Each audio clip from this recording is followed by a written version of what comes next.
we are away. So the major things I've seen happening around the countryside: loan scheme to prop up home prices. What does that mean? Well, you probably, if you've been listening to us, I've talked a lot about the first home owners loan guarantee scheme, where you can buy with as little as a 5% deposit. The big news was not only did that scheme get renewed and extended for the next financial year, also the price caps got increased.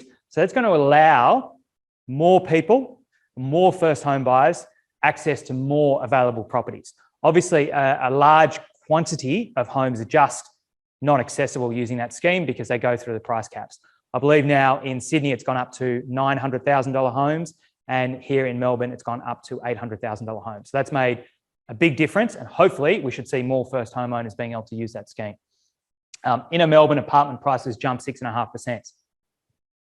2022 is the year of the inner city property, and in particular apartments. 2021 was all about freestanding homes. We're finally starting to see apartments catching up and reducing that gap.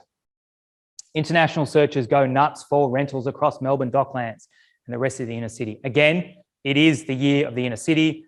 Migration is starting to come back. Tourism is back. Events are back, and students are back. That is translating through into rental demand. ANZ put out an opinion piece that they believe the rising wages will help to cushion the potential price falls this year. Now, what do they mean by that? It's a little controversial. Well, you'd have to be living under a rock if you hadn't heard every single commentator talk about the low interest rates we've had for the last 2 years is helping the affordability and the ability for people to be able to afford and buy a home. So in the reverse of that, if real wages are going up, that should help offset those increasing interest rates and effectively negate or cushion the amount of fall in home prices that may come through. Just before we move on, I did say that was it. I want to just quickly show you the auction results. We didn't really have, the last 2 weekends have been a bit funny. Obviously with Easter, traditionally very few homes go to auction over there. And we did also have the Anzac long weekend just gone as well. So it was obviously a much quieter time. As you can see, there was only a total of 1,800 homes across the countryside go to auction. We still had a clearance rate nationally of 67%, 64% in Sydney and 68% in Melbourne, from relatively healthy numbers there in both those two major capital cities.